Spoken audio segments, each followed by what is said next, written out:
Attention, ladies and gentlemen, it's your piano coach. Next level piano coach. Next level piano coach. Rosie here, your next level piano coach. All right, so let's get right to it. First thing we're going to talk about is your hands, okay?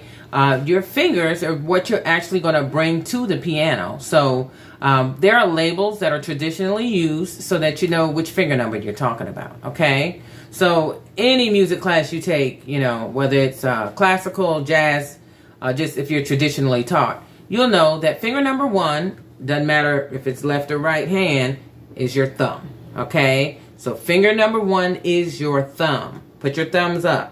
That's finger 1, okay? Finger number 2 is your pointer. Finger number 3 is your middle finger.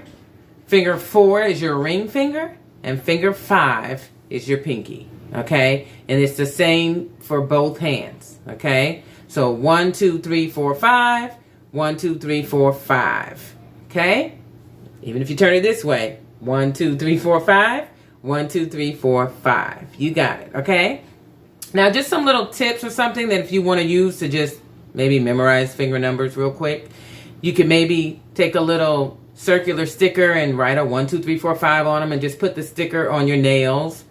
Or if some of you want to go out and get your nails painted and just put a number 1 written on your thumb, 2 on the pointer, and so forth and so on. That's something fun you could probably do. If you look at that for a few days, you'll memorize. But just remember, start with your thumb. That's finger number 1, okay? Now, that's something that everybody that has maybe ever studied piano before, they know already, right? But I want you to learn something that I developed to help you remember finger numbers that we're going to use to play the piano, okay? So this is why I don't want you to skip any video, guys, because I'm going to be using terminology that I created.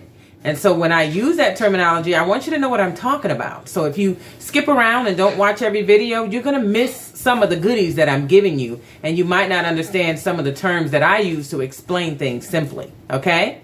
All right, now for me, when I'm talking about finger numbers, I'm just going to say, if I say slap, you know, which is your whole hand, because if you were to slap or clap or high five someone, you're kind of using all of the fingers, okay? So I'm just going to call it a slap to let you know when I want you to play and use 1, 2, 3, 4, 5, okay? If I want you to stop at the ring finger, I'm just going to say ring. So that would signal you to play and play 1, 2, 3, 4, okay? If I say gun, or if any kids are watching this, water gun, all right, but I'll just say gun. It's going to be fingers, the fingers that would like form a gun, you know?